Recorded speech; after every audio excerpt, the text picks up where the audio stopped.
A nossa cachaça aqui, que ela se difere no modo de produção, a diferença da cachaça e do rum, que a cachaça é feita do caldo de cana fresco, ou seja, da garapa essa que você compra ali na Kombi de esquina ali, moe e já vai direto para fermentação e daí posteriormente para destilação. Já o rum é feito através do melaço da cana, então não é a garapa fresca. Pinga e cachaça é exatamente a mesma coisa. Pinga é apenas uma denominação diferente de cachaça. Alguns preferem dizer que pinga é uma pinga de menor qualidade que cachaça, mas não tem necessariamente essa questão, né? E aguardente, toda cachaça ela é uma aguardente. A cachaça hoje é um produto que é muito mais valorizado se for ver externamente, fora do que no Brasil, que ainda é um pouco estigmatizado. Todos os países, eles têm uma bebida típica, né? Então vamos falar da Escócia, tem lá o whisky escocês, os Estados Unidos os bourbons, o Chile, o Peru, o pisco, a tequila mexicana e assim por diante. Por que não valorizar o que é nosso? A cachaça de alambique, pode escrever aí. Não te dá ressaca, você pode tomar essa garrafa aqui, você vai ficar alcoolizado, mas amanhã você vai estar filé mignon 100%. E caía nas costas dos escravos que levavam chicotadas e como caía ali, ardia, por isso chamaram de aguardente. É uma história totalmente fictícia, mas é uma história que rola. Opa, bom firme, bem-vindos a mais um episódio do Na Pressão. Esse cara que vocês estavam ouvindo agora é o Thiago Moro, do Engenho 227, um cara apaixonado por cachaça, estudioso do assunto e que, para alegria de todos, ainda tem um barzinho sensacional com vários rótulos de cachaça e vários drinks feitos com a bebida. Não posso deixar de mencionar também a cozinha sensacional. Jean, grande abraço. Cara, tá na lista, meu garoto. Pra quem quer saber um pouco mais sobre o engenho, eu vou deixar um vídeo aqui no card, dá um clique aqui, assiste o vídeo, conhece a casa. Se você já conhece, bora lá então ouvir um pouco a história do Thiago Moro. Thiago, seja muito bem-vindo ao Na Pressão. É isso aí, meu garoto. Bora lá contar um pouco de história. Vai lá, Thiago. Olá, meus queridos aí, assistentes do nosso programa aqui do Na Pressão. Obrigado, Christopher, pelo convite. É uma satisfação estar participando aqui desse projeto novo, que vem acompanhando aí o pessoal que está na noite, atrás do balcão, enfim. Na Pressão. Atendendo nossos queridos clientes, amigos aí. Legal, legal. Thiago, conta um pouquinho para nós aí a tua história aí. A gente sabe que eu, né, posso falar que eu sei um pouco da tua caminhada, mas eu quero que a galera entenda aí como é que foi que você chegou até aí, onde nós estamos nesse exato momento, que a gente vai descrever um pouquinho mais na sequência. Bom, minha história com a cachaça, ela já vem há mais de 20 anos. Ela começou até meio por acaso. Eu, quando era mais jovem, estudava no ensino médio. Na verdade, eu fui fazer o ensino técnico, e eu estudava ensino técnico em alimentos. Então, me formei no curso técnico em alimentos e entrei na primeira turma do curso superior em tecnologia em alimentos. Aí, no primeiro ano, chegou um professor lá e falou: vocês têm que estudar aí qualquer coisa do ramo alimentício, vocês escolhem. Podem escolher sobre a plantação da melancia, sobre como fazer uma farinha de trigo de qualidade, enfim, fiquem à vontade. E eu, muito na dúvida do que fazer, e já tinha um gosto particular pela cachaça, mas não tanto pelo bibiricar, mas mais pela história que a cachaça tem em todo o contexto, de estar sempre para a passo com a história do Brasil. Desde os primórdios, 1536, já se produzia cachaça no Brasil, e eu falei, eu vou estudar a cachaça, então, para fazer a minha apresentação lá desse seminário aí sobre a cachaça. Isso foi no ano de 1999. Então eu estudei tudo que eu poderia saber na época com as fontes que tinham, que eram meio escassas naquele tempo. Não tinha internet assim como a gente tem hoje, com muito acesso a vários tipos de informações. Então ia atrás de livros e poucas coisas que achava na internet. Ainda depois que a gente vai aprendendo mais a fundo, vê que falou um monte de besteira também que tinha pesquisado, e depois vê que aquilo lá era meio equivocado para aqueles tempos. Mas lá que começou, então comecei a estudar cachaça para aquela disciplina. Apresentei lá o trabalho, enfim. E depois daquilo, eu nunca mais deixei de gostar de pesquisar sobre cachaça. Aí comecei a comprar algumas cachaças de alambique, mas mais tarde, e a provar de leve. Eu não sou um grande consumidor de cachaça, mas eu sou um bom degustador. Então, uma cachaça, para mim, eu coloquei até uma aqui para acompanhar o nosso programa. Eu estou tomando aqui hoje para ilustrar você, Christopher, e os nossos amigos que nos assistem, a nova cachaça da Estância Moretti, que é uma... Eu não me pago, não tô fazendo merchan nenhum aqui, mas é uma cachaça que eu compro. E essa aqui eles me presentearam por ser nova, vai estar no mercado ainda, da madeira de castanheira. Então, eu adorei ela quando eles me trouxeram aqui há uns 15 dias atrás. E quando eu cheguei aqui hoje no engenho, vi que a garrafa já tá quase pela boa. Eu vou querer descobrir quem foi que deu prosseguimento à minha degustação, porque eu tenho certeza que eu não tomei tudo isso. Eu tomei pouco, ainda mais quando eu gosto bastante, eu vou tomando numa velocidade menor ainda para poder ter mais duração com ela, entendeu? Legal. Então eu não sou um grande bebedor, mas degusto bem. Uma cachaça dessa aqui que eu coloquei é para durar o programa inteiro, nosso aqui, sobrar ainda, sempre acompanhado de um bom copo de água, porque uma boa cachaça deve ser seguida, e qualquer outra bebida destilada ou fermentada, eu acho que também deve ser acompanhada de um bom copo de água em seguida para evitar embriaguezes e ressacas futuras. Você vê que uma cachaça de alambique, ela não vai te dar ressaca. Cachaça de alambique, pode escrever aí. Não te dá ressaca. Você pode tomar essa garrafa aqui. Você vai ficar alcoolizado. Mas amanhã você vai estar filé mignon 100% do tipo. Então aí que eu comecei a estudar cachaça. Depois eu fui fazer outras coisas da vida, fui estudar outras coisas. Mas fui mantendo a cachaça como paixão. Sempre quando eu via algum material, um livro, uma revista que se tratasse do assunto, eu adquiria e fui pesquisando cada vez mais. Até que chegou no ano de 2018, eu resolvi abrir aqui cachaçaria daí, né? Então a gente abriu o Engenho 227 aqui no Rua 15 de Novembro, que é uma casa parceira especializada em cachaças. Nós não temos outras bebidas a não ser as derivadas de cachaça, como infusões de cachaça, licores de cachaça, bebidas mistas à base de cachaça.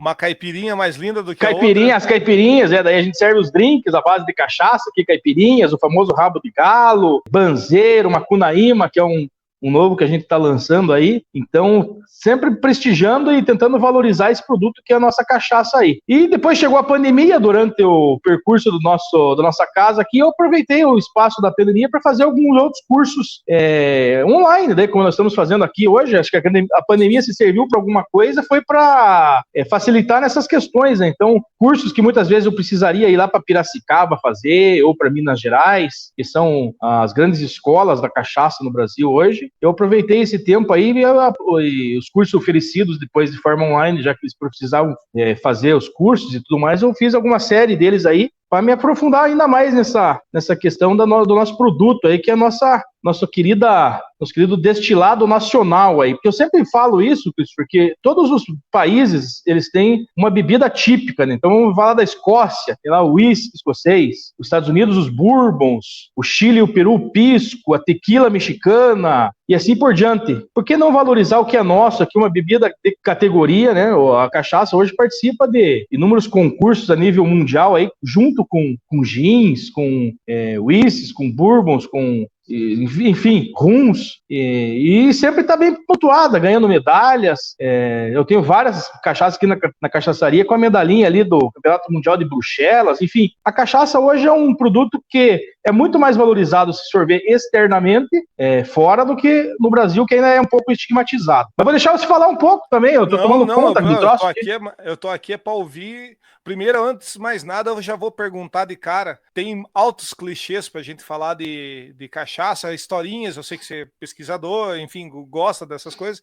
Então tem muita curiosidade que eu acho que todo programa você deve perguntar, mas enfim, né, eu não posso deixar de fazer essas perguntas. Já estou pedindo a licença para fazer essas perguntas aí ao longo da conversa. Né? Manda lá!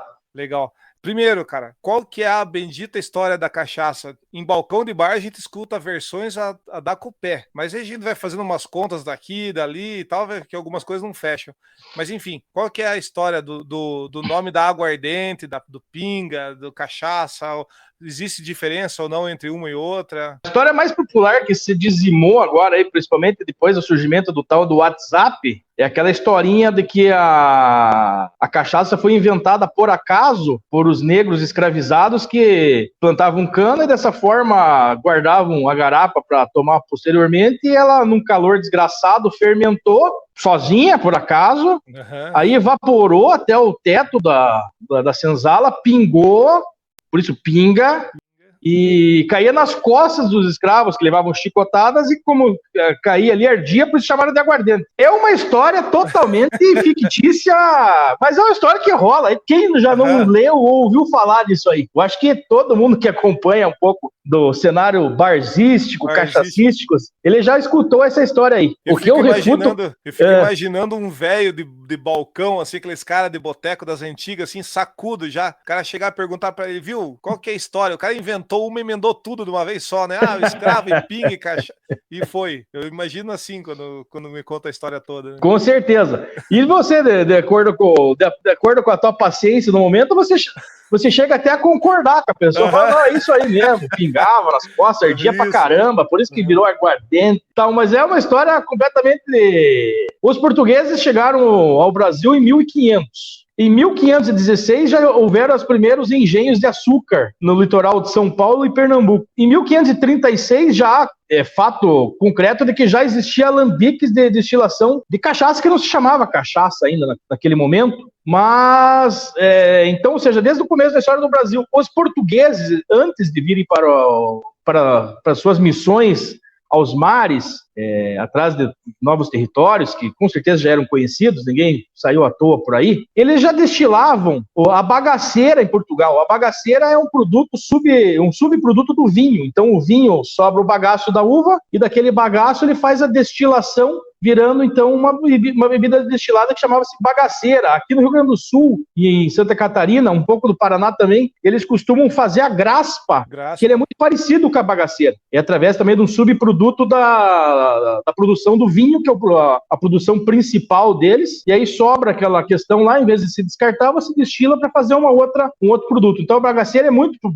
não é exatamente igual, mas é muito parecido com a graspa, e esse processo de destilação, ele já acontecia em Portugal muito antes de eles saírem para cá. O processo de alambicagem, inclusive o nome é alambique, porque quem começou o processo e disseminou foram os árabes, né? Então, nas missões dos árabes, nas invasões que eles iam à Europa, lá, principalmente na Espanha e Portugal, os árabes, os mouros chegaram lá e eles levavam esse conhecimento que eles já tinham de destilação, principalmente do araque, que era muito tradicional nesses países de origem árabe, né? Então, esse processo já é de antes de 1000 e pouco, na Idade Média ainda. Então, quando chegou ao Brasil, eles já tinham conhecimento de como fazer isso, só que ainda não tinha nada aqui de matéria-prima para isso.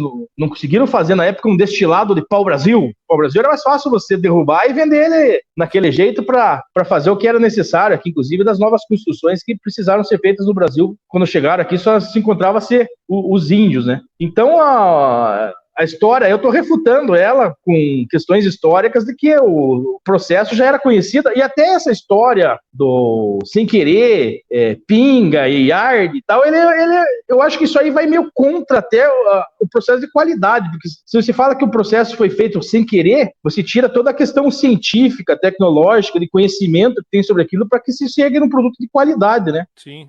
E aí você falou de pinga e aguardente e cachaça. Você tem diferença na nomenclatura delas, né? Pinga e cachaça é exatamente a mesma coisa. Pinga é apenas uma denominação diferente de cachaça. Alguns preferem dizer que pinga é uma pinga de menor qualidade que cachaça, mas não tem necessariamente essa questão, né? E aguardente, toda cachaça é uma aguardente. Pela nossa legislação, toda cachaça é uma aguardente, mas nem toda aguardente é uma cachaça. Para você ser cachaça, você precisa que ela tenha uma graduação alcoólica de 38 até 48 graus, né? E para você ser aguardente, ela vai de 38 até 54. 54 é o máximo que é permitido de graduação alcoólica no Brasil hoje, né? Então, até quando tinham aquela questão daquela bebida que vinha com uma graduação alcoólica de 70%, 80%, eles aqui no Brasil, para ver... Oi? A fada verde... A fada verde, então, para vender legalmente no Brasil, por exemplo, num supermercado, eles tiveram que fazer uma diluição dela para que chegasse até esse limite aí de 54 graus GL aí, né? O grau alcoólico do produto. Além de algumas outras diferenciações também, por exemplo, a cachaça ela pode ter até 1 grama de açúcar por litro para padronização, por exemplo, já a aguardente ela pode ter um pouco a mais que isso. Então, aí é umas questões mais técnicas mesmo, mas a grosso modo, no mercado, se você vai olhar lá, você tem, por exemplo, 50% e é uma aguardente de cana, ela não é cachaça simplesmente, unicamente porque ela passou do 48 ali. Se ela está de 48, você consegue vender ela com o nome de cachaça. E muitas cachaças que você encontra, principalmente aquelas de Minas antigas, naquelas garrafas de cerveja, ainda você vai ler lá, aguardente de cana Havana, por exemplo, ela tá com uma aguardente de cana. Ela é uma cachaça, só que ela escreve aguardente ali, porque já é da tradição do rótulo antigo, que a legislação era diferente e eles mantiveram o rótulo, mas não é proibido porque ela é uma aguardente. Mas ela também poderia escrever que é cachaça ali, mas eles deram preferência para manter o nome de aguardente de cana. Aí fica a critério do próprio produtor, se vai chamar de aguardente ou de cachaça dentro dessa categoria de 38 a 48 graus aí. Ah, que legal. E, cara, tem essa questão, você falou da gente reconhecer um produto nosso e tal, e principalmente ser reconhecido lá fora mais do que aqui. Eu estava lendo esse tempo atrás, teve uma questão legal, inclusive, né, acho que, se eu não me engano, foi um acordo com os Estados Unidos em reconhecer a cachaça como uma bebida nacional, né? Até então era chamada de Brazilian Rum, se eu não me engano. Brazilian Rum, exato. Legal. Ainda em alguns lugares do mundo ainda é chamada de Brazilian Rum. A nossa cachaça aqui, que ela se difere no modo de produção. A diferença da cachaça e do rum, que a cachaça é feita do caldo de cana fresco, ou seja, da garapa essa que você compra ali na Kombi de esquina ali, moe e já vai direto para fermentação e daí posteriormente para destilação. Já o rum é feito através do melaço da cana, então não é a garapa fresca, é feito um processo anterior e depois é feita a destilação desse melaço aí. E isso ocorre pelos tratados internacionais, né, Cris? Então, a cachaça, com esse nome cachaça, a legislação brasileira diz que só é permitido existir cachaça produzida no Brasil. Ou seja, se eu moro no Paraguai e produzo a mesma coisa ali, eu tenho uma plantação de cana, fermento, destilo, envelheço ou não, enfim, aquilo é uma cachaça tecnicamente, mas para eu vender ela, a não ser lá no Paraguai mesmo, mas se quiser exportar ou vender para outro país, o Brasil é o único que pode vender com esse nome de cachaça. Isso aconteceu agora com os Estados Unidos, né, reconhecimento do bourbon e em contrapartida eles reconheceram a cachaça e também com o pisco chileno, né? Então o Brasil reconhece o pisco chileno como o pisco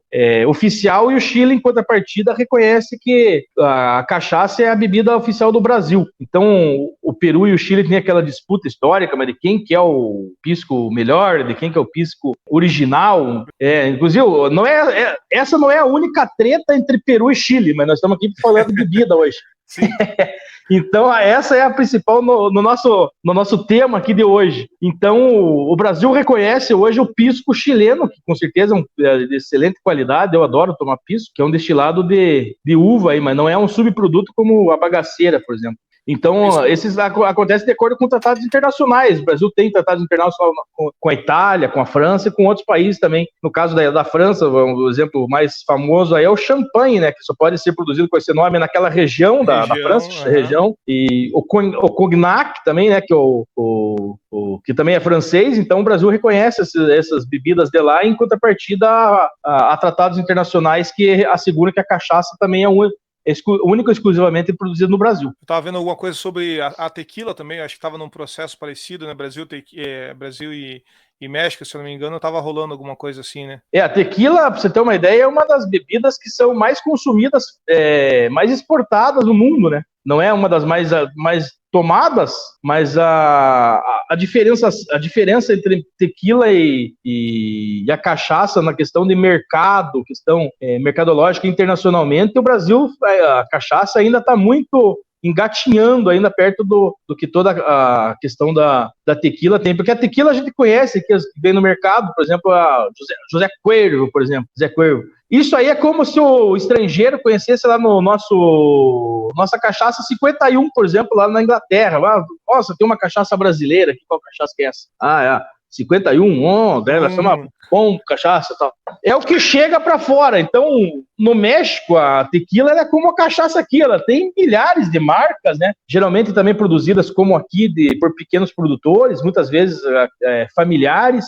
E o que sai para fora daí é algumas poucas marcas de mais qualidade e as que as grandes empresas têm mais condição de exportação e essas grandes marcas multinacionais de bebidas, né, elas compram essas marcas e colocam no seu portfólio aí para espalhar mundo afora daí, né? Aí você tem que começar um processo de mineração aí para poder descobrir o que é bom e só tomando para descobrir daí, né? Legal. Eu tenho uma relação afetiva, vou dizer o termo, com a cachaça, porque me lembra literalmente infância, e espero que não me entendam mal. Veja, lá vem a história, né? Eu venho de uma cidadezinha do interior de São Paulo e tem uma família lá que produz cachaça há muito tempo, né?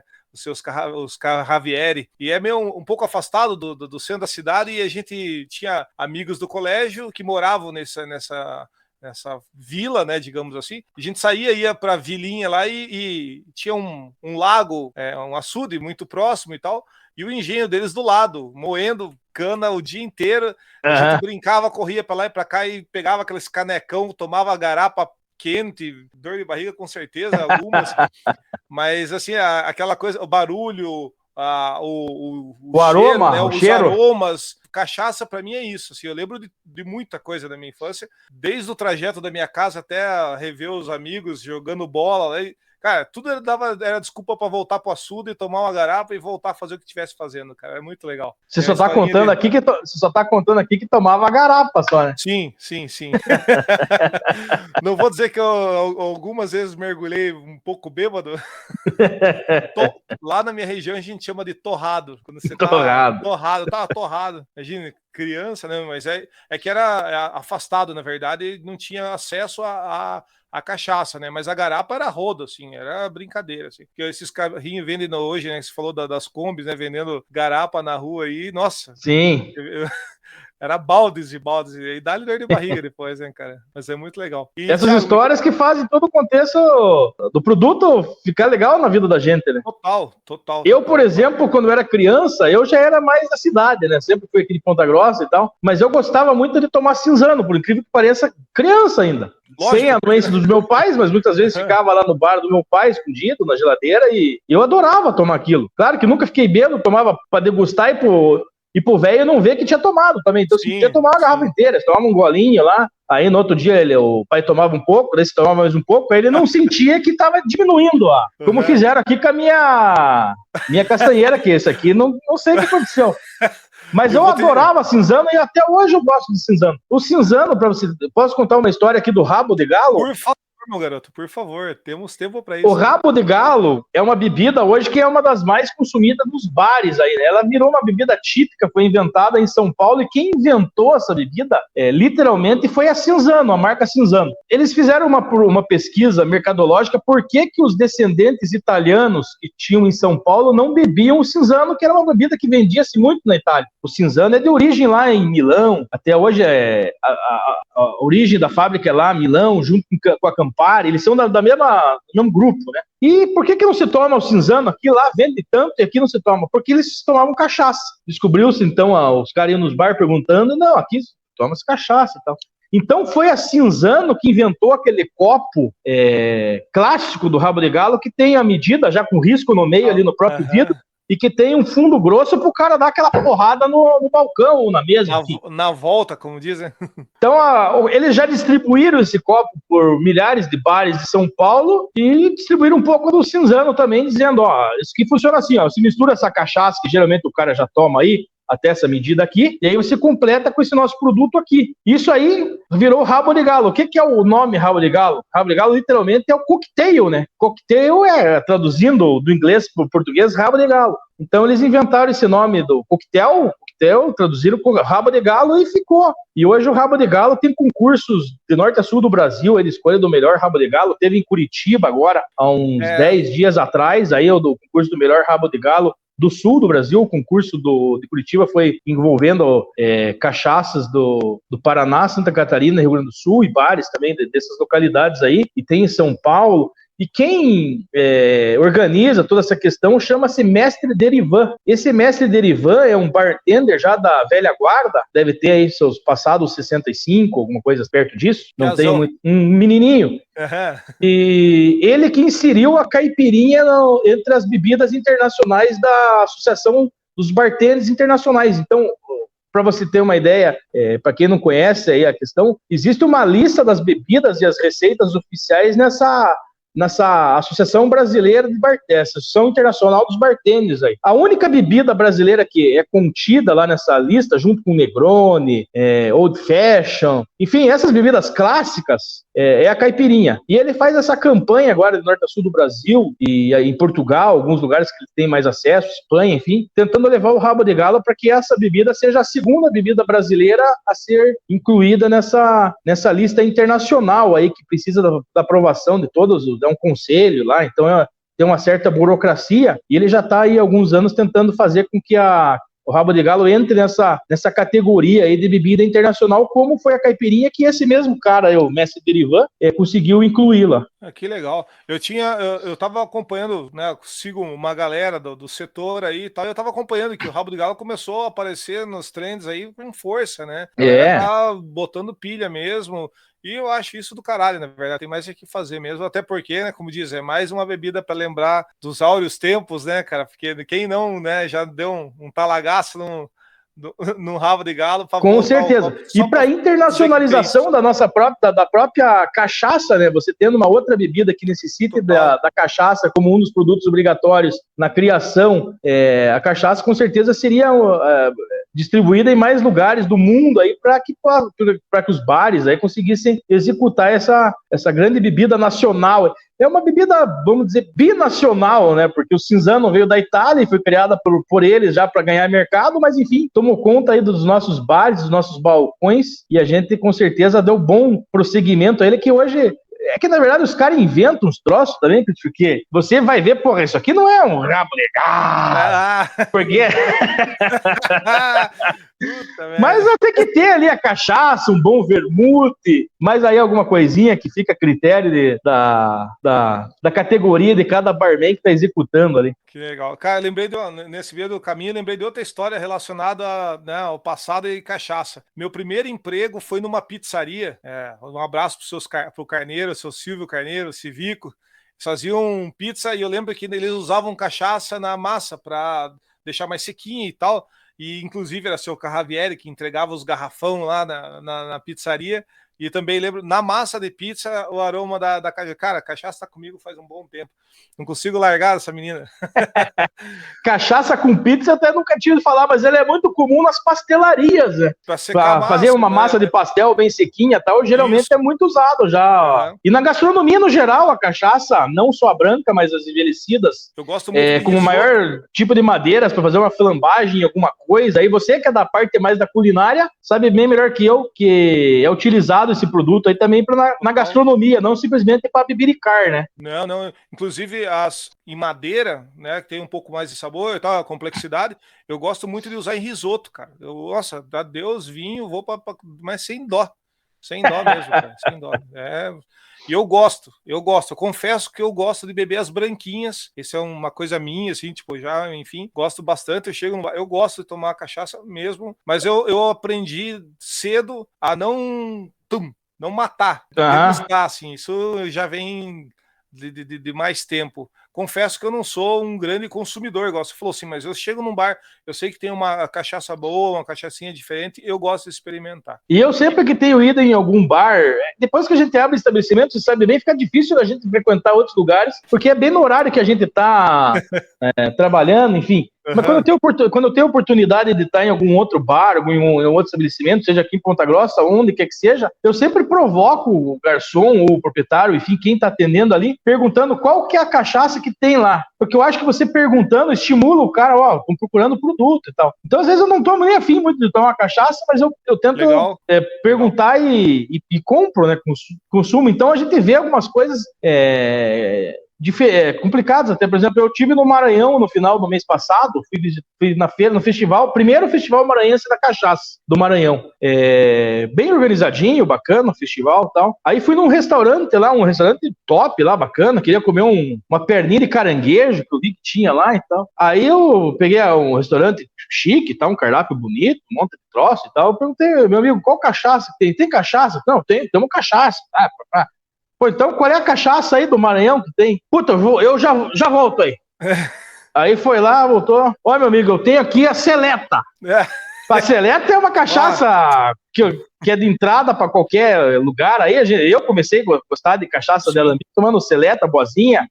Ou seja, eu tô lá no Maranhão, o cara me vendendo uma Seleta, que é uma cachaça de Minas Gerais, sendo que tava tendo na cidade o festival maranhense da cachaça, que tinha lá 12, 13 produtores com cachaçinhas legais, assim, mas 7, 8 bacanas que eu gostei. Ou seja, o produtor da cachaça lá não conseguiu atingir os próprios lugares da cidade ali, e nem o cara da cidade também procurou prestigiar muitas vezes o local, né? Então acho que falta aí uma certa interação aí, mas eu quis contar porque sempre que eu tô nos lugares eu procuro e tomo Seleta pra cacete, porque é o que os caras vendem, né? Não, isso que eu ia falar, né, a gente, antes de começar o bate-papo aqui era isso, né, tipo, a minha folga é na segunda-feira é horrível para achar um boteco tentado de bom aí, né, considerando que eu saio um pouco mais tarde, porque eu tenho que esperar a patroa chegar, né, e daí, pô, pra achar um barzinho legal, difícil, e quando a gente acha, assim, a Seletinha tá ali, a boazinha... a Seleta quebra um galho, né? Então, pô, vai. Podia dar uma variada também, né? Mas essa tua dica é boa, conforme você vai chegando. Ó, putz, mas só tem essa. Ó, dá uma olhada em tal coisa, tá?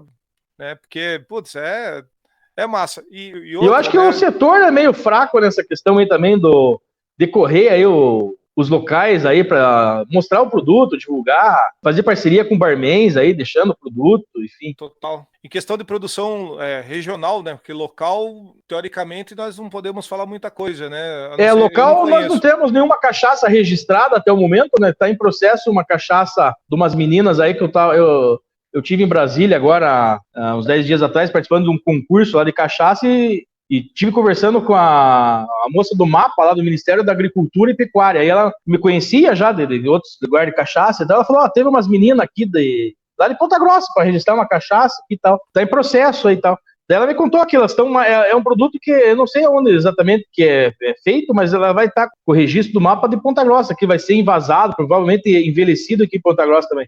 A questão da cana aqui para a produção da cachaça é ruim. Sim. Então elas devem ter feito aí em algum outro lambique, devem ter comprado essa cachaça em tonéis, alguma coisa assim, envelhecendo aqui em Ponta Grossa e vão engarrafar aqui e vender. O registro Paraná Ponta Grossa não é 100%, mas já é uma cachaça que está sendo envelhecida, envasada aqui, pelo menos. Não vai ser, com certeza não vai ser nenhuma estrutura lá, Carvalheiras, né? Carvalheira é Pernambuco. Pernambuco, eu lembro de algumas fotos tuas lá e eu tinha ido com a Gi também, né, passado por lá, que eu fiquei bem besta olhando aquele mundo, né, nossa, cabe ônibus lá dentro daquele negócio, né, cara? E provavelmente, bem, eu conheço poucas, né, não sei em questão de estrutura se é uma das maiores ou não, mas enfim, eu lembro que fiquei espantado com a estrutura que eles tinham ali, cara.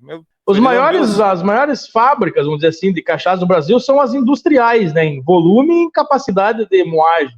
Vamos citar assim a 51, que é de Pirassununga, né? Aí a Pitu, que é de Pernambuco, e a Ipioca, que é do Ceará. Essas três são as maiores produtoras de cachaça em volume e venda também, exportação e tudo. Porque o processo de fabricação da cachaça de alambique, dessa cachaça industrial, é diferente. Eles não produzem por alambique, né? É uma produção de coluna. A diferença é que coluna você não faz por batelada, você faz do modo contínuo. Então você vai metendo o cano ali e vai saindo cachaça no outro lado lá. Então por isso que você paga uma 51 no mercado aí, não sei quanto tá hoje, uns 13, 14 reais, que é isso mais ou menos, e o cara vem na minha loja aqui, porra, essa cachaça aqui custa 80 pila, velho, mas por quê? Porra, porque ela foi produzida só, sei lá, 10 mil litros no ano, ficou 10 anos lá envelhecendo, porra, não vai custar 15 reais.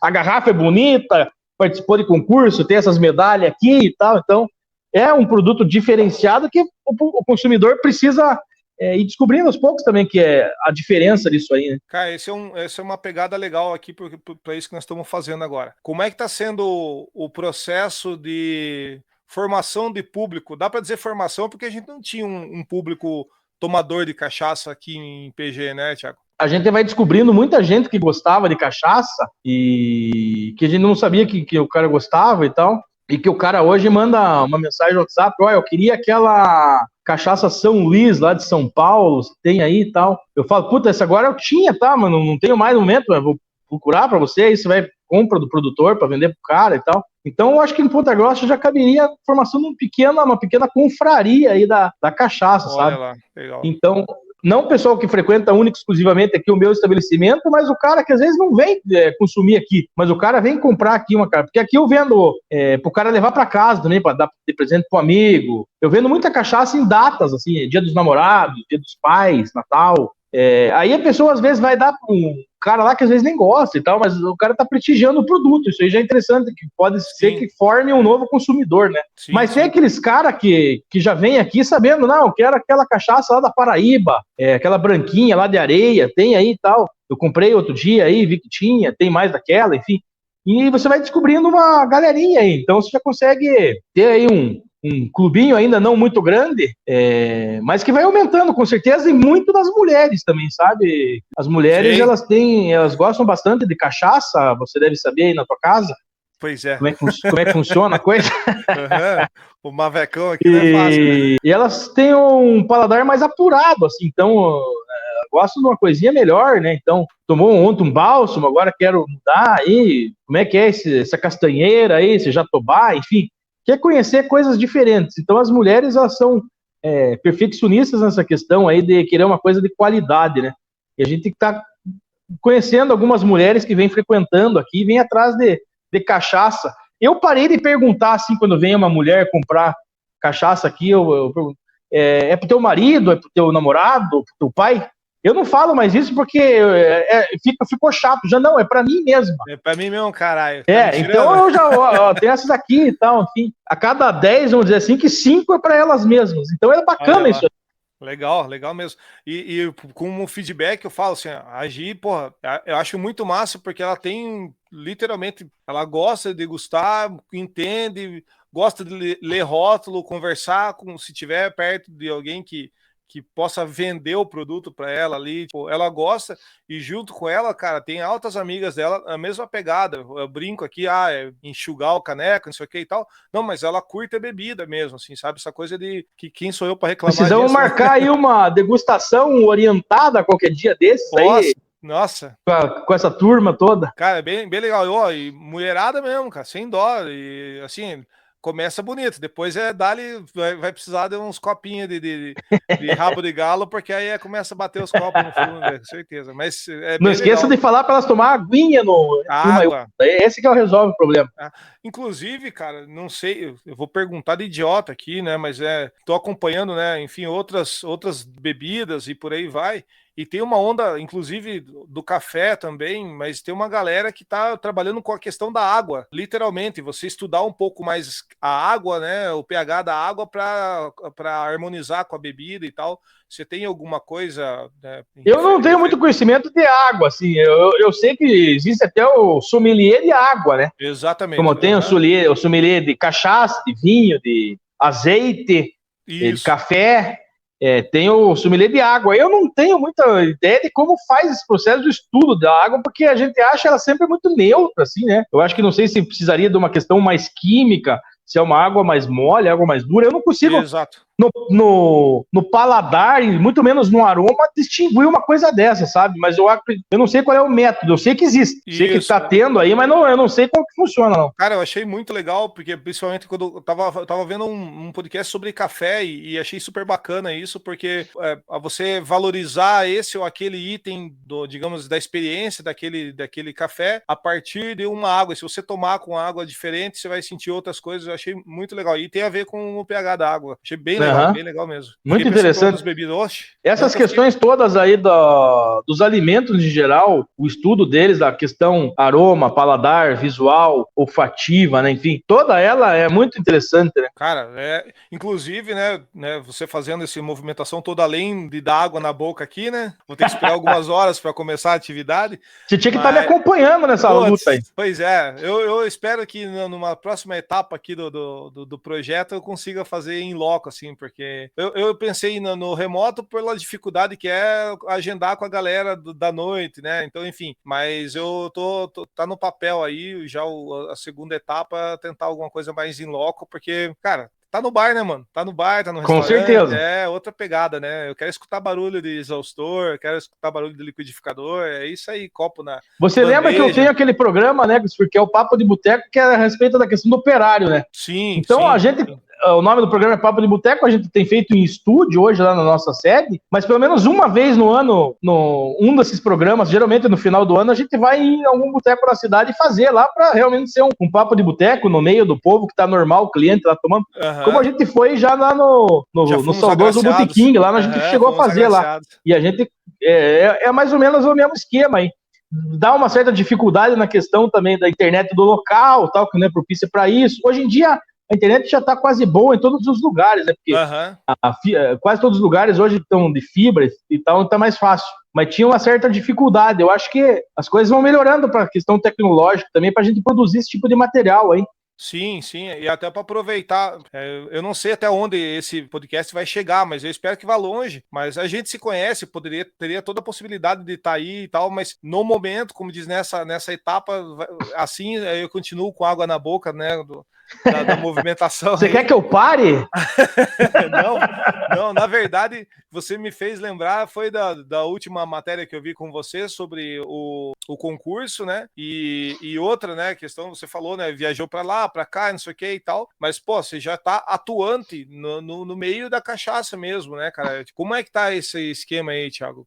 Esse ano eu posso dizer que viajei bastante. Eu tinha falado aqui para vocês, já que eu fui pro Maranhão, lá no primeiro festival maranhense da cachaça. Eu cheguei numa segunda-feira, na quarta-feira eu peguei outro voo, fui para Belo Horizonte na Expo Cachaça. Essa Expo Cachaça já tá, se não me engano, na 46ª ou 47ª edição, e é a principal feira do Brasil hoje, como se fosse a meca do negócio. Daí lá reúnem-se os principais não, porque às vezes os caras não foi num ano, daí não vai no outro, porque tem que comprar o stand e tal. E diminuiu agora o local também, ele era no Expo Minas, em Belo Horizonte, que é um lugar gigantesco, vamos dizer assim, uns 4 centros de eventos nossos. Eles não chegavam nem a ocupar todo o espaço lá, eles dividiam um terço do espaço lá ficava de resguardo lá, sem utilizar, porque era realmente muito grande. E agora tem sido na Serraria Souza Pinto, mais central, um lugar mais aconchegante, mais elegante, só que menor, cabe menos produtores, menos pessoas circulando diariamente, mas mesmo assim é um principal evento do país hoje na questão da cachaça, onde você vai encontrar os produtores, conversar, fazer negócio, comprar cachaça, conhecer novos produtos, conhecer novos produtores, enfim, novas tecnologias de... Eu não produzo cachaça, mas como eu sou estudioso, eu gosto de saber de novas tecnologias de produção, de alambiques, de barris, enfim. E tudo isso você encontra nessa feira, né? Aí eu fiquei lá nessa feira todos os dias delas, de quinta até domingo. Aí eu cheguei segunda-feira em Ponta Grossa, na quarta-feira de novo fui para Paraty, daí, no Rio de Janeiro. Daí nessa feira eu fui de carro com a esposa e com o Felipe, meu piazinho, né? Até o Rio de Janeiro de carro para participar lá do 40º Festival da Cachaça de Paraty. Paraty chegou a ter, no início do século passado, mais de 100 alambiques. Aí foi o espaço territorial foi diminuindo com a chegada de mais habitantes, precisava morar gente, não só plantar cana e tal. Hoje, legalizado, Paraty tem 6 alambiques. E eu fui para a feira para participar da feira, conhecer, porque eu tinha uma vontade de anos de conhecer Paraty, principalmente, porque eu sempre via nas feiras da cachaça, festival literário em Paraty, eu achava lindo aquilo lá, eu tinha que ir lá qualquer dia, e eu aproveitei esse ano e fui, né, com a minha turma aí, conheci lá o festival da cachaça, e principalmente conheci os alambiques lá, né, dos 6 alambiques lá eu visitei 5, então eles são alguns mais próximos à cidade, alguns mais na região mais de rural mesmo, mas eu tive a felicidade de conhecer lá o alambique da Paratiana, da Coqueiro, da Maria Isabel, é um lugar sensacional, ela produz o alambique dela fica a 50, 60 metros da baía lá do mar. Então a plantação de cana dela, a cachaça Maria Isabel, vocês vão... É a menor produção de cachaças de Paraty é a Maria Isabel. Mas a pessoa da Maria Isabel te atendendo lá, fazendo a degustação do lado dela, sabe, foi uma realização para mim estar lá naquele lugar, naquele momento. Mesma coisa, o cara que gosta de futebol vai lá pro Maracanã, sei lá, vai lá no Estádio Centenário em Montevidéu, o cara acha um tesão aquilo. Eu também eu gosto de futebol pra caralho, mas eu como um cachaceiro, digamos assim, que estuda, que gosta, que ama esse troço, tá lá na Maria Isabel conversando com a própria mulher lá, que dá o nome lá, Maria Isabel, tomando cachaça com ela, porra, aquilo lá pra mim foi do caralho, desculpe o termo, se quiser cortar depois aqui. Por favor. Não, mas puta, eu fiquei emocionado de estar lá, né, naquele local, naquele momento. Pra mim foi uma das melhores cachaças que tomei na vida. Talvez se eu tomar hoje ela aqui pode ser uma merda, mas naquele momento lá, a questão ali de estar ali naquele lugar, o alambique ali, sentado com a pessoa ali tomando, porra, foi uma experiência que eu achei fenomenal. E aí conheci também o Coqueiro, que eu já falei, e a Engenho do Ouro. O Engenho do Ouro é uma cachaça muito boa, eu comprei, inclusive, pra mim, trouxe. Qualquer dia eu vou te convidar pra gente marcar um lugar pra tomar, você, a tua companheira, pra degustar uma Engenho do Ouro. Eles têm um processo novo lá, que só eles têm, que foi inventado por um professor lá da UFRJ, na Universidade Federal do Rio de Janeiro, que é um alambique a vácuo. Então, ele aumenta a produtividade, e é só eles que têm, porque eles estão testando lá essa tecnologia. Eu comprei uma cachaça branca dessas aí que eles estão produzindo, trouxe, não abri ainda, tomei lá só no próprio alambique. Então essa aí tá guardadinha para qualquer hora eu abrir ela aí. Eu acho interessante quando vão tentando melhorar o processo, porque o processo, como eu te falei, já era conhecido lá de 1000 e bolinha pelos árabes, depois trazido aqui pelos portugueses, enfim, e basicamente é o mesmo processo há 500 anos, não tem muito que muda. Então eu acho interessante quando um cara vai para a universidade, para a escola, para pesquisar, por que eu posso melhorar nisso aqui, que já é uma coisa interessante, né? Sempre tem alguma coisa que se possa melhorar, né? Sim, eu consigo fazer um paralelo com cozinha, porque eu não sei na questão da cachaça, enfim, né, da galera que trabalha literalmente com isso, mas da cozinha, por exemplo, a gente tem a questão os times, né? A galera conservadora, né, o pessoal do método antigo e a galera que tá vindo com outros processos e tal. E eu quero mais que se for os dois, eu quero experimentar o que vier pela frente. Claro, sabe? claro. Tipo, pô, se tem alguém inventando, estudando alguma coisa nova, desenvolvendo novas técnicas, tecnologia para isso, pô, eu quero saber qual é que é, cara. Né? Não tem... Ou o cara acha que a pizza, do jeito que foi, a pizza que eu tô comendo aqui é a clássica, foda-se. Acho legal, eu gosto de saber da história, eu gosto de saber da onde vem aquilo, mas se alguém vai inventar a porra de uma pizza, sei lá... Quadrada, que na verdade seria a romana, né? Quase isso, pelo menos. Mas enfim, cara, foda-se, eu quero saber de coisa nova, quero experimentar, desde que não venham chutar o balde e inventar. Eu acho que a gente não pode ser conservador nessa questão de experimentar coisas diferentes aí. Muita gente critica, por exemplo, a cachaça de coluna é ruim. Pô, já tomou a 51 rara, produzida na mesma coluna deles lá, só que envelhecida, depois não sei quantos anos, no barril lá, que foi não sei do que. Pô, o cara consegue fazer de um troço que é do popularzão, fazer um troço mais de qualidade, enfim. Aqui no Paraná, em Jandaia do Sul, tem a cachaça companheira. Vocês já devem conhecer, essa cachaça se encontra no mercado aí com mais facilidade. Eu também tenho ela aqui. A cachaça companheira, ela é um misto de coluna com alambique. O processo dele lá, desenvolvido pelo próprio proprietário, que é engenheiro mecânico, já aposentado. Se não me engano, ele trabalhou na Petrobras. E o tesão dele era cachaça e ele produziu um próprio alambique lá, que ele é uma coluna de cobre. Geralmente a coluna é de aço inox, né? O que isso representa? O cobre, ele vai te dar mais categoria sensorial na bebida, que ele corta vários congêneres que não são agradáveis para o produto, o cobre, e a coluna dá para o cara produtividade. O cara, em vez de produzir 10 mil litros por ano no alambiquinho dele lá, o cara consegue produzir 100 mil. Agora, é ruim o cara fazer dinheiro com isso? Não, às vezes o cara tá fazendo um troço bacana e tal, aí não sou contra. Então, eu tô deduzindo isso, mas acredito que seja nessa linha, consegue aumentar a produção, diminuir custo e automaticamente isso vem a um preço mais acessível, dá oportunidade para a galera conhecer um produto melhor. E um produto de excelência qualidade. Isso. A companheira ganhou aí os últimos concursos da Cúpula da Cachaça, não o último, mas o anterior aí dela, ela foi o primeiro lugar. Eu até vou mostrar aqui para você, eu tenho aqui.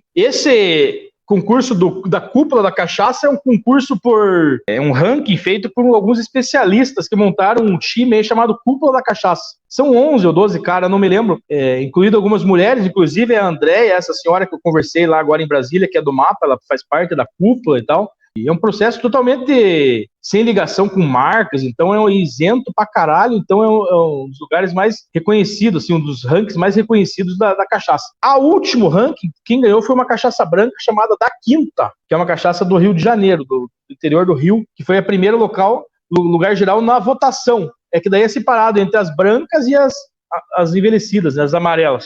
Mas somando toda a pontuação, essa Da Quinta branca ficou em primeiro. Esse ranking foi divulgado agora, 22. O ranking de 2020, quem ganhou foi essa aqui, ó. Companheira Cachaça Extra Prêmio, essa que eu estava falando para vocês, de Jandaia do Sul, Paraná. Com esse processo que eu falei para você aqui agora, da coluna de cobre lá e tal, meio que inovador no mercado, assim, que ninguém tem ainda e tal. Então, ou seja, o cara tá fazendo um troço bacana aí, né? Sim, é uma delícia essa cachaça. A garrafa, eu acho que tem guardado ela até hoje aqui em casa. Se eu caçar aqui, veio lá do bar, né, cara? Então, putz, é suspeito pra falar dela. Não, sensacional. Piadas à parte, teu fundo tá de tirar a concentração aqui, né? Então, esse monte não fale do meu fundo. Esse monte de rótulo aí, um mais atraente que o outro. Voltando a falar da questão do público, né? O pessoal chegando no bar, teu pessoal tá para lá de preparado, né, cara, para chegar para falar sobre as cachaças. Teu cardápio tá mais explicado que aquilo impossível.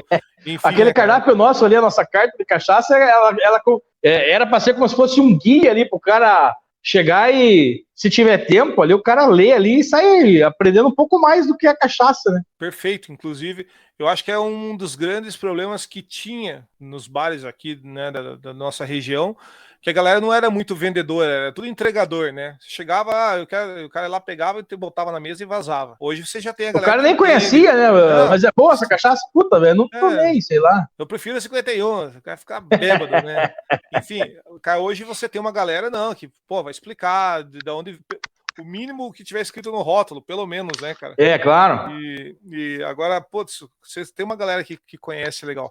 Mas o público, assim, voltando para essa questão do público, o pessoal já começou a perder um pouco essa coisa do preconceito de pedir cachaça na entrada, o pessoal fica se rodeando e pede uma caipirinha primeiro, aquela coisinha. Aqui o cara já tem um público meio... que o cara já veio mais de uma vez, o cara já sabe, ele chega aqui, já vê essa parede aqui, sei lá, com 200 marcas, que o cara, ele já se solta um pouco, ele fala, porra, tem tanto assim, não deve ser um troço tão preocupante assim, né? Então, às vezes, o cara pergunta, nunca tomei cachaça, o que eu tomo? Aí fala, se nunca tomou, então vamos te dar primeiro aí uma amburaninha, uma cachaça mais de entrada, que vai mais suave. Aí, se o cara gostou dessa, ele já pede uma outra amburana. E eu também, eu não tô aqui para deixar ninguém bêbado.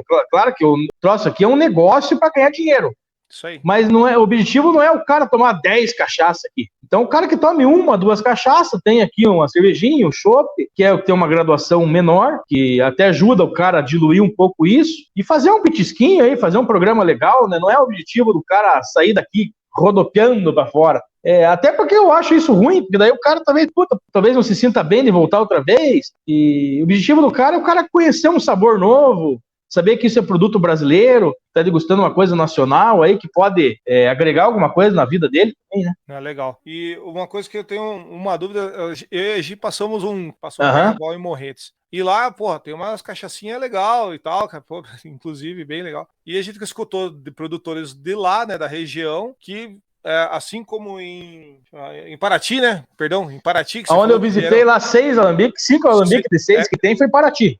Mas tinham que lembra muito Morretes, assim, o Morretes é uma Paraty menor, vamos dizer assim. Exatamente. Que o Paraty, ele tem na questão daquelas casarios antigos, tal, ele deve dar, sei lá, umas 10 Morretes. Mas o charme, o glamour é o mesmo, eu adoro Morretes ali, é sensacional. Então, eu tava conversando com o pessoal de lá e falando, cara, Morretes, se você sair andando por esses matos dentro aí, tem engenho para dar com o pé, né? Tem uma galera que produz cachaça ali.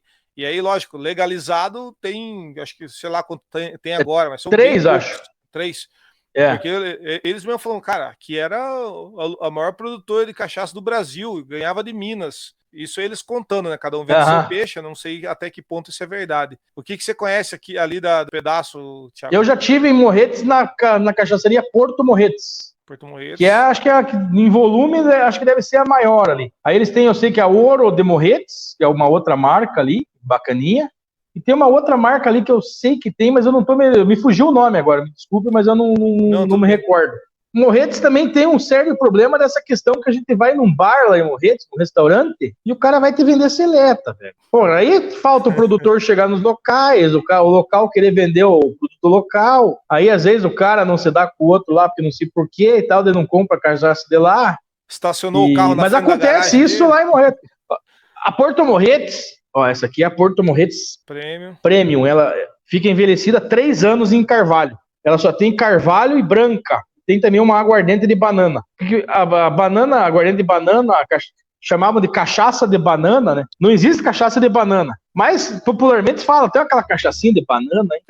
É muito tradicional de Morretes, né? Você vai em qualquer banquinha daquelas lá, você compra uma cachaçinha de banana, cachaçinha de banana ou cachaçinha de canela. Eu falo que não existe cachaça de banana porque cachaça é só cana e mais nada, né? O que vai mudar aqui a coloração dela é a madeira. Quanto tempo ela fica em carvalho, quanto tempo fica no bálsamo, em Jiquitibá, Amburana, enfim. A Porto Morretes, ela trabalha com barris que já foram envelhecidos Jack Daniels. Então é o barril do carvalho americano que é usado.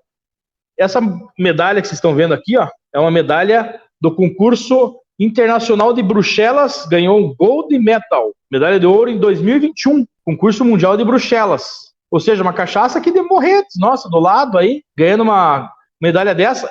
A Porto Morretes já foi campeã do concurso da Cúpula da Cachaça, esse mesmo concurso que eu já falei para vocês aqui, na edição, se não me engano, de 2016, eu acho, acredito. Não me recordo agora, mas uns 3 concursos da Cúpula da Cachaça, ela foi campeã. Inclusive, inflacionou a cachaça, porque aí a produção não era tão grande, ganhou uma medalha dessa, que fica conhecida Brasil afora, no mundo aí das cachaçarias e do pessoal que gosta. E a procura aumentou bastante, o produto não tinha tanto, daí com certeza o preço também subiu, né? Mas é um produto excelente, é a primeira ou a segunda, eu não tenho certeza agora, mas é a primeira ou a segunda cachaça que eu mais vendo aqui na minha cachaçaria, essa Porto Morretes Premium aqui. Ela também tem a Extra Premium, que é envelhecida há 5 anos, que aí já é um produto mais caro, né? A garrafa dela custa em torno de R$500, eu tenho até uma aqui só na cachaçaria, que deixa na minha vitrine ali, porque ela enfeita bem minha vitrine ali, uma cachaça muito linda. Se aparece um louco ali, a gente vende, lógico, tá aqui para vender o produto. Já vende cachaça até mais cara aqui que ela, mas que a garrafa às vezes não é tão bacana. Mas essa aqui, a Porto Morretinha, a tradicional delas, que é essa 3 anos aqui, é uma das que eu mais vendo aqui, junto com a Weber House de Amburana. Weber House é uma cachaça do Rio Grande do Sul. Essa tem meu coração. Eu até não tenho aqui ela agora, porque eu vendi todas já e tá para chegar mais. Mas é uma garrafa igual essa aqui, ó. Essa aqui é a Weber House Cabriúva, Carvalho Cabriúva. O que muda na garrafa dela é só aqui, quando vai dizer Amburano daí, ó. Mas é idêntica essa aqui. Eu vendo tanto essa como a Porto Morretes, são as queridinhas aqui do público pontagrossense, são as que mais vendo aqui, porque o cara compra uma dessa aqui e depois volta, porra, eu quero uma daquela Amburana de novo lá e tal. Tanto pro cara levar para casa, como aqui na minha carta de cachaça da casa. Nós temos 71 rótulos. Na nossa carta de cachaça, eu tô escrevendo uma outra carta de cachaça agora, pra gente lançar até o final desse ano, que eu pretendo chegar aí até uns 80, 85, algumas que estão nessa carta atual vão sair fora, não tenho saído tanto, alguns alambiques até já não estão mais fazendo, eu acho que eu tenho 2 cachaças aqui que eu já não encontro mais, então eu preciso tirar elas. E eu conheci muita coisa do que eu lancei, depois que eu lancei esse livro pra cá. Nossa, eu tomei muita cachaça, conheci muita coisa boa que eu preciso colocar aqui, porque eu quero compartilhar esse troço que eu falo, porra, eu tomei essa cachaça aqui. Essa, por exemplo, que eu ganhei aqui, a castanheira da Moretti. Essa aqui com certeza, que evaporou sozinha ali. Essa com certeza vai estar na minha carta nova, porque o meu cliente precisa saber que existe esse troço, né? Então eu preciso colocar outras coisas, aí o cara vai perguntar na minha carta nova, o que tem de novo aí? Aí eu vou falar, pô, toma essa castanheira, toma essa aqui lá da Paraíba, essa de Paraty que eu trouxe, enfim. Vai ter umas opções diferentes que foi colocadas porque eu achei que deveria estar, porque eu gostei mesmo, eu achei que elas mereciam estar presentes na minha carta aí. Nesse concurso que eu tava lá em Brasília, lá, foi a primeira vez que eu fui convidado para ser jurado de um concurso, né? Foi a primeira vez que me pagaram para beber. Para beber. Eu falei pra minha esposa, eu acho que agora eu tô no auge da minha carreira aí, porque eu sempre paguei pra beber, né? Agora os caras mandaram passagem, pagaram hotel, e ainda mais um cascaio pra eu ir lá ficar 2 dias tomando cachaça dar minha opinião sobre o que eu tava tomando e voltar embora. Então, eu acho que... Meu senhor do céu. E entrei nesse assunto agora para comentar, porque aí eram 10 jurados lá, do Brasil inteiro. Tinha do Rio de Janeiro, do Nordeste, Amazonas, 2 de Brasília mesmo, e uma das meninas de Brasília lá, uma moça que eu conheci lá, eu já conheci ela porque eu tinha visto uma live na pandemia. Ela é especialista em cachaça, mas o forte dela mesmo, ela é sommelier, barista de café. Então ela participa de concursos de avaliação de café aí. Então a gente montou um time de 3 pessoas lá, que era eu, ela e uma outra senhora que foi a primeira sommelier do Brasil, formada no Rio de Janeiro. Até hoje ela dá aula de curso de sommelier, dos cursos de sommeliers antigos ainda, que você não tinha essa diferença de cachaça, vinho, porque o sommelier, o tradicional, ele tinha desde a questão da bebida mesmo, mas como se servir, como você atender um bar, como você monta teu estoque, tudo isso aí é o trabalho de um sommelier, né? Não é simplesmente degustar e dizer o que combina com cada risoto que o Christopher vai fazer aí. Esse também é um papel importante do sommelier, mas não é só isso. Então a gente fez esse trio lá das avaliações dessas cachaças lá em Brasília, nesse concurso aí, e eu fiquei muito feliz, aprendi muito com elas lá, porque você tá ao lado de uma pessoa que já tem ali 25 anos de profissão como sommelier, você aprende novas técnicas, como fazer o descarte, o bocejo, enfim. Aprendi bastante com ela e tanto com essa outra menina aí que é especialista em café, que também tinha técnicas interessantes e a gente fez um diálogo bacana ali. Foram 2 dias de avaliação lá, Christopher, e aí o concurso era separado entre cachaças brancas e cachaças amarelas. E eu fiquei no grupo dos 5 avaliadores de cachaças brancas. Então eu fiquei só avaliando as brancas para tua inveja aí, fiquei só nas branquinhas, degustei e fiz a avaliação de 23 cachaças brancas na segunda-feira e na terça-feira mais 23, totalizando 46 cachaças. Então, foi bom, legal, bem alimentado, com muita água.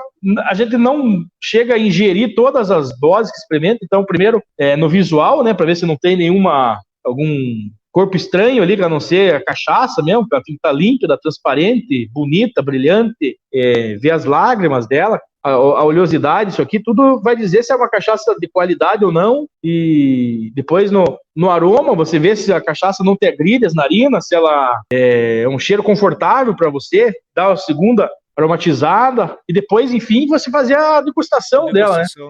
E é legal você ir pegando essas coisas, assim, tipo...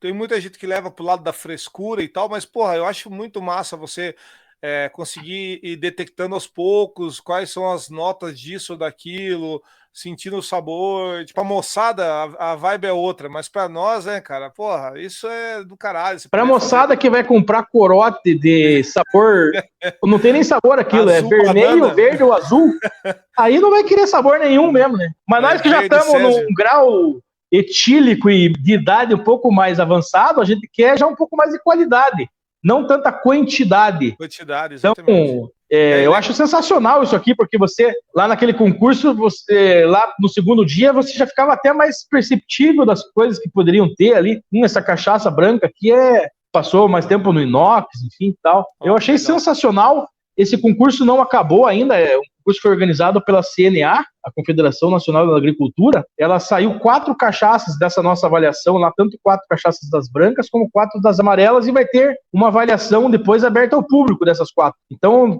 o papel nosso lá, que vamos dizer assim, eram os especializados, foi escolher essas 4 aí, e depois a colocação no ranking lá de primeira a quarta fica pro povão mesmo, que vai ser o degustador final para dizer o que eles gostaram mais aí de uma dessas 4 que a gente escolheu aí. Que massa. Thiago, deixa eu te perguntar uma coisa com relação às cachaças. A branca, a amarela, né? A gente tá falando aqui nesse bate-papo aqui, que essas cachaças ficam envelhecidas em barris, em tonel de madeira e tal. Qual é a principal diferença? Lógico que é uma infinidade de madeiras aí que a gente vai falar, mas pegar, sei lá, umas 3 para falar assim, tal e tal, acontece isso no resultado final da cachaça.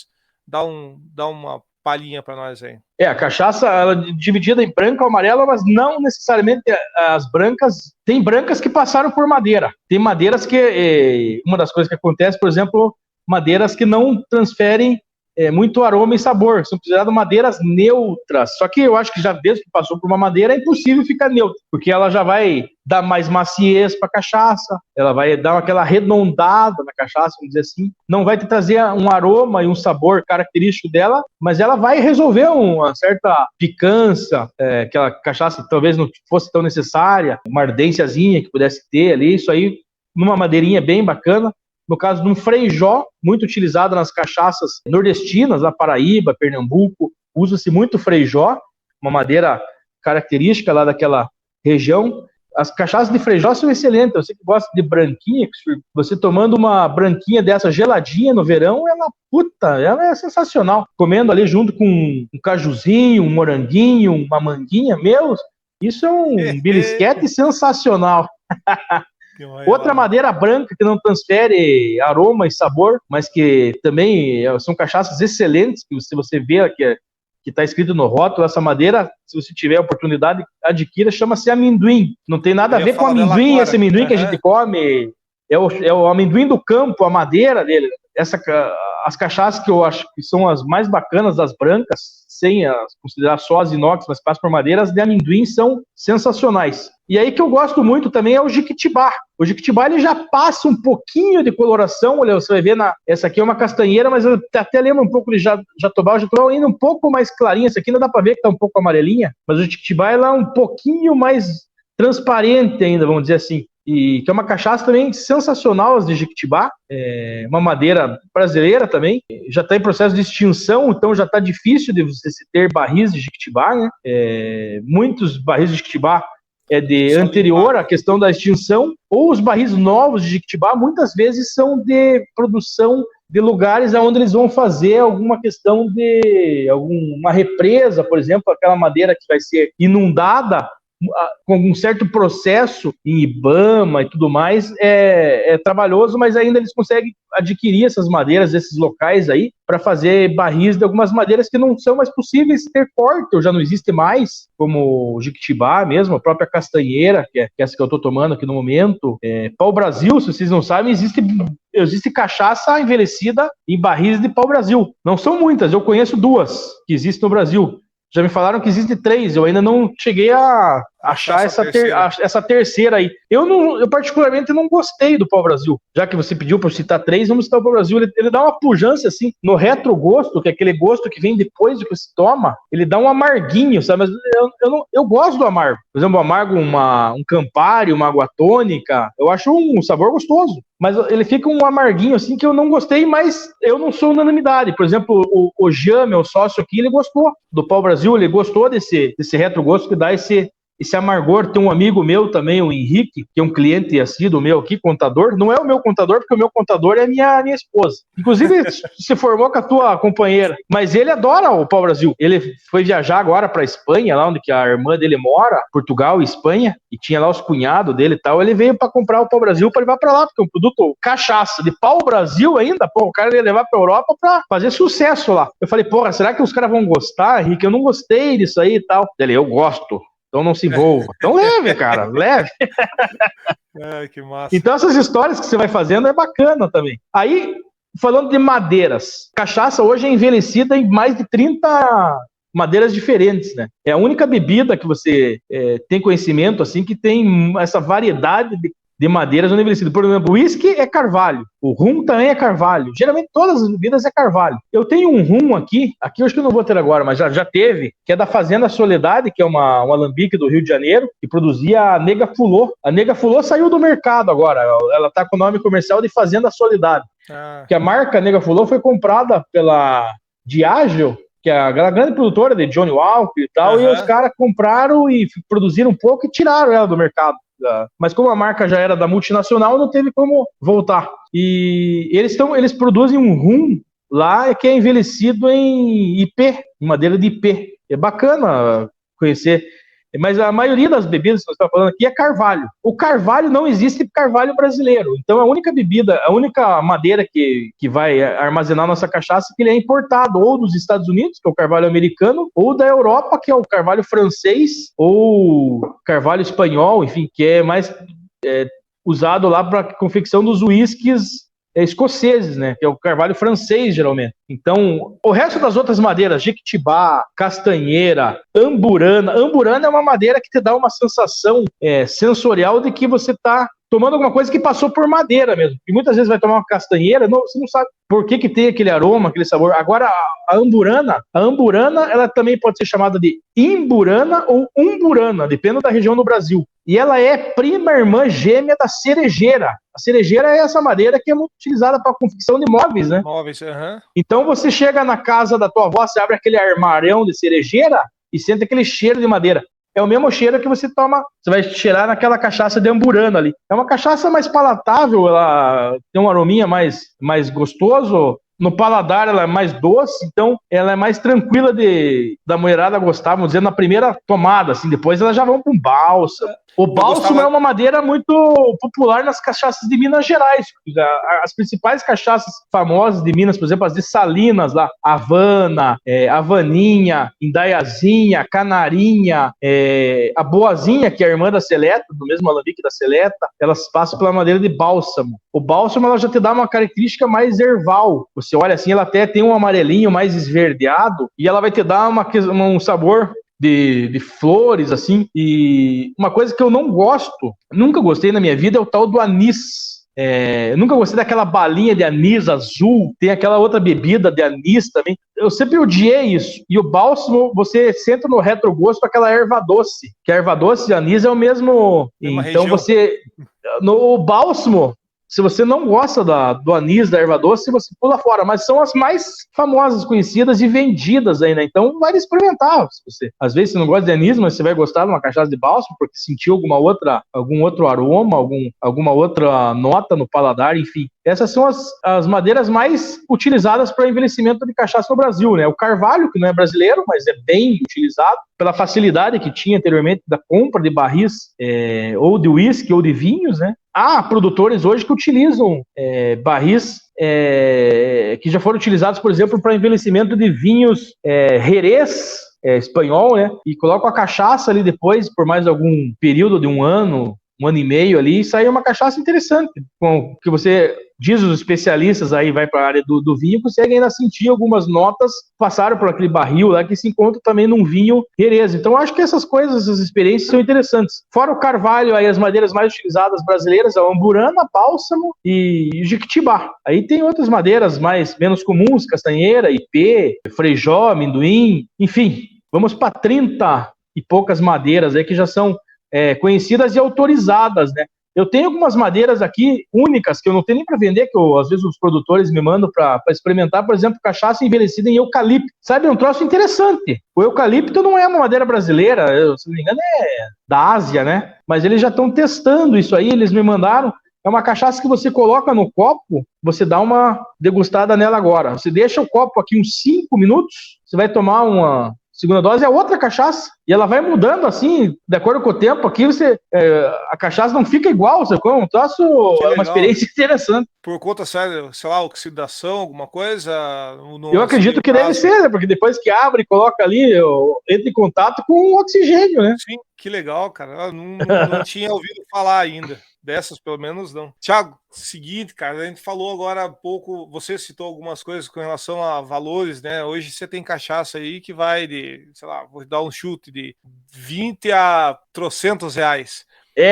Vamos dizer, de 35 até 700 reais, mais ou menos. 700, porque eu lembro, né, na época do bar ainda a gente tinha lá a Havana, que era na época, era o topzinho ali, né, em questão de valor. Depois dela não lembro se tinha alguma mais a Vale Verde já era mais acessível, mas eu acho que mas tem aquelas Vale Verde lá, 12 anos, tal, que é 1.000 e pouco. Essas aí eu já não compro, porque daí é difícil você ter mercado aqui, e o cara que quer muito uma dessa mesmo, ele compra na internet, daí, né?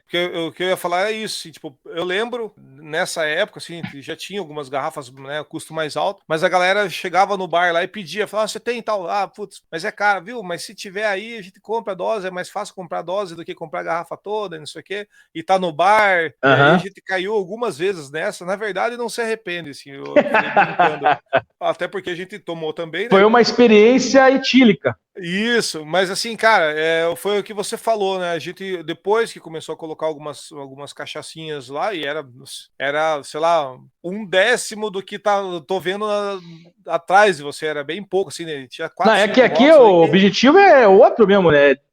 É ser cachaçaria mesmo, né? E a gente tinha essas especiais, não tinha cachaça mais barata, tinha essas porque a gente sabia que era uma galera que chegava lá e a gente se surpreendeu com o que você falou. Tipo, não, tem gente que gostava e eu não sabia. E não é que ele começou a tomar ali, ele já tomava. Ele falou, pô, que legal, cara. Isso é uma dica pros bares, né? Sem querer aumentar a tua concorrência, mas é igual Não, eu você não acho falou. concorrência isso. Inclusive, eu tenho uma ideia de, quem sabe, oferecer para fazer uma carta de cachaça aí pros bares aí, Nossa, com o meu conhecimento, eu acho que é um tesão isso aí. Perfeito, perfeito.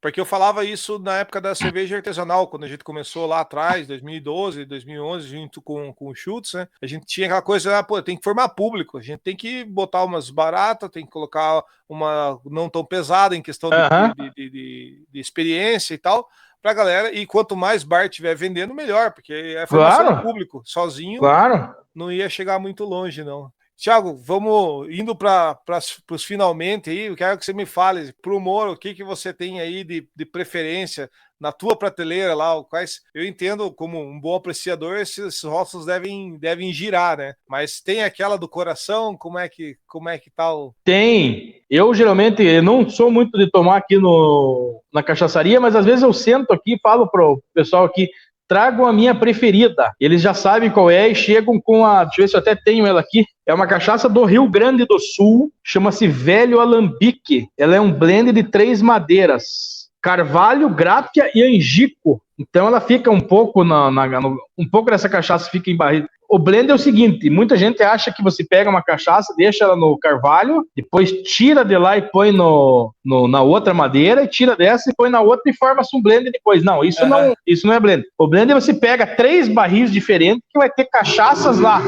Pode ter ficado no carvalho 6 anos, pode ter ficado no angico 1 ano, pode ter ficado na grápia 6 meses. Quem vai fazer essa mistura, que vai ficar esse tesão, o blend, ele te dá uma questão sensorial muito mais complexa do que uma cachaça que você vai ter uma única madeira ali. Você consegue saber que a amburana vai te dar notas X. Agora você vai tomar uma cachaça que tem 3 madeiras. Hoje já tem cachaças até 8 madeiras. Eu já acho que é um pouco exagerada. Eu até acho que, deixa eu ver se eu tenho aqui. Eu acho que eu vou comprar mais porque a 8 madeiras vendeu tudo. Então, a 8 madeiras da Casa Buco, muito interessante. E tem as 7 madeiras da Weber House. São ambas gaúchas. E essa aqui é um blend de 3 madeiras da Velha Alambique, do meu amigo Evandro, lá da cidade de Santa Teresa, Rio Grande do Sul. Eu adoro essa cachaça. Eu já falei isso para ele. Uma vez um outro site me entrevistou, eu falei, o cara divulgou lá, o proprietário falou, porra, tá fazendo propaganda para mim aí. Falei, de graça e pagando ainda, porque tá cara a tua cachaça. Mas eu acho muito boa essa cachaça aqui, blend. Mas eu tenho cada vez mais gostado mais das brancas agora, ultimamente. Até por isso que eu escolhi lá no concurso que eu fui participar, eles perguntaram, alguém tem preferência aí por ser da branca ou das amarelas? Eu falei, eu prefiro ir nas brancas. Aí até teve uma certa dificuldade de escolher os 5 que iam para as brancas, que todo mundo quase preferia ir nas amarelas, e eu facilitei a vida lá dos organizadores. Então as brancas, eu gosto muito das cachaças paraibanas. Eu gosto da Serra Limpa, que é uma cachaça que ela só tem numa garrafinha pequena, como se fosse uma long neck de Heineken, de 350 ml. Ela é uma garrafa verde, inclusive, daquela âmbar, não é âmbar, daquela garrafa de vidro verde, de 350 ml, pequenininha, da Paraíba, Serra Limpa. Tem também a Serra Preta, também é da Paraíba.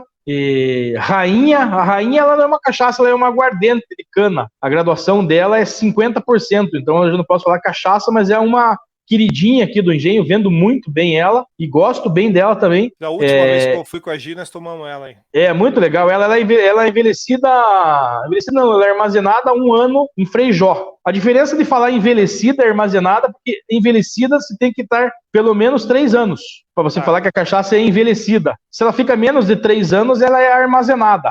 E a armazenada, ela também tem uma blendagem com um pouco de branca e tal, que a legislação permite ali. E a envelhecida não, ela tem que ter daí uma quantidade maior na litragem dela na garrafa, que ficou exclusivamente envelhecendo, e os barris tem que ter no máximo 700 litros para serem envelhecidas. Já as armazenadas tem aqueles tonéis de 10 mil litros, a seleta deve ter uns 50 tonéis aqueles de 10 mil litros, lá que você entra lá, se perde lá dentro.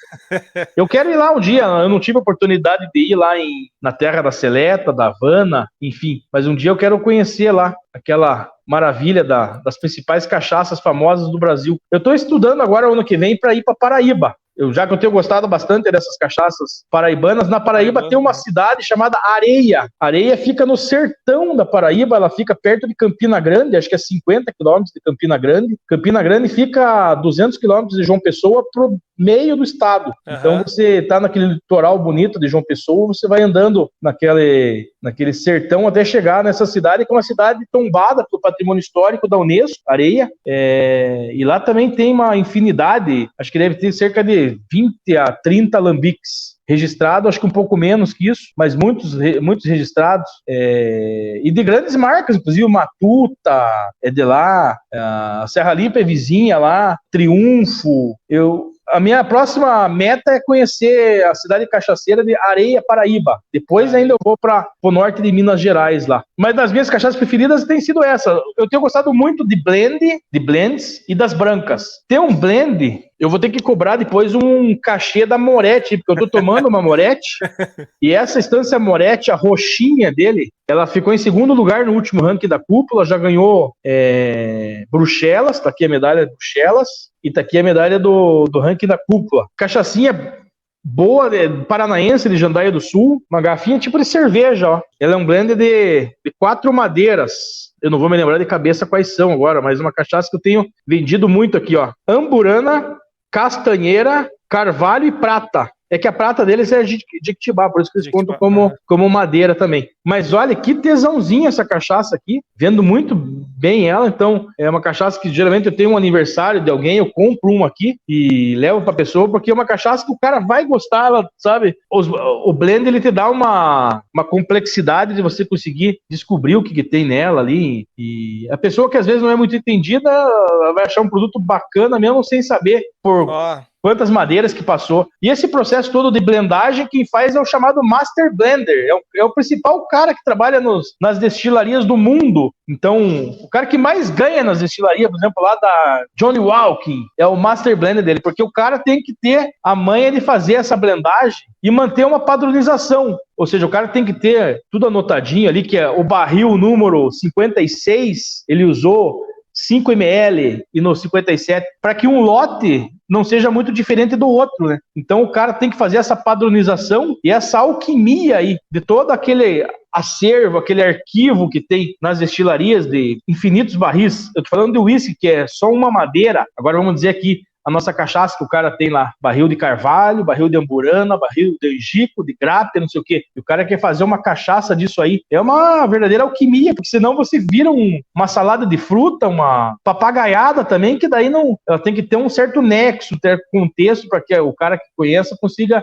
chegar ali a perceber o que cada uma tem ali, sem que vire uma coisa louca também, que ninguém nem consiga descobrir o que é, né? Cara, eu ainda vou fazer um curso de Master Blender, não sei pra quê. Eu não tenho intenção de ter um alambique um dia, mas eu quero conhecer todo o processo de cabo a rabo disso aí. Paixão, né, cara? Paixão. É isso. Porra, se tem vontade de fazer, tem mais o que fazer mesmo. E foda-se o resto. Cara, que mundo legal, cara. Que mundo legal.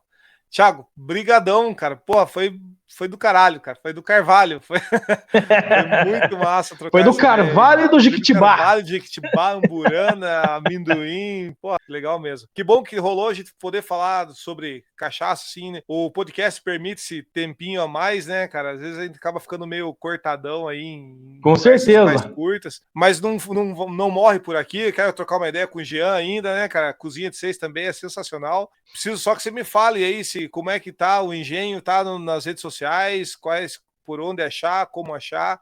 Passa para nós aí fazendo. O Engenho 227, para quem não conhece, ele está localizado aqui na rua 15 de novembro, no alto da rua 15, número 284. Fica bem aqui na frente dos cartórios, aqui entre Museu Campos Gerais e o Hotel Planalto, não tem erro. Nós estamos nas redes sociais aí sempre no @engenho227, tanto no Instagram como no Facebook, @engenho227. Siga lá no Instagram, é mais bacana, porque ele é mais atualizado na questão agora dos stores, não sei o quê, cheio de problema.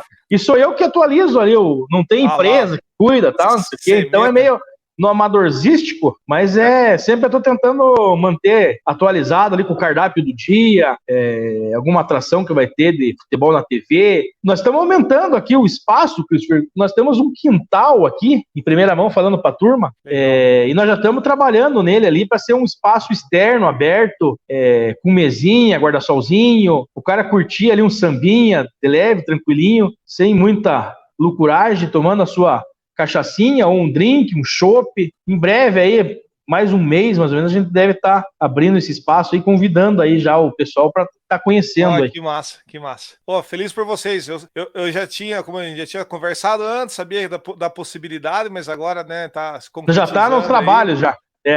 Legal mesmo. Espero em breve poder falar com o Jean também, o homem da cozinha aí, né, cara? Pô, que o cardápio de vocês não é, quer dizer, tem bolinho, mas não é bolinho, né, para qualquer um, né, cara? Pô, bolinho é bom.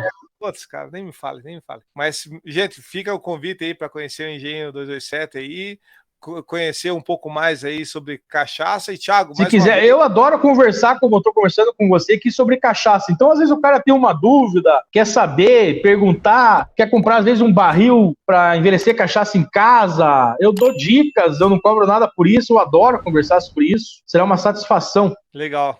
Aí, pessoal, tá aí feito o convite. Thiago, valeu, meu garoto, muito obrigado aí por essa oportunidade de trocar essa ideia com você aí, cara. Feito? Satisfação for minha, é um prazer estar participando desse projeto novo teu aqui, que já é sucesso, que vai ser muito mais sucesso ainda, vai entrevistar muito mais gente, e a gente vai estar acompanhando toda a galera aí, e só posso desejar um brinde a todos, vamos que vamos, sucesso, vida longa aí ao nosso podcast, e viva a cachaça! Viva a cachaça! Thiagão, valeu, meu garoto, abraço! Aquele abraço. Valeu.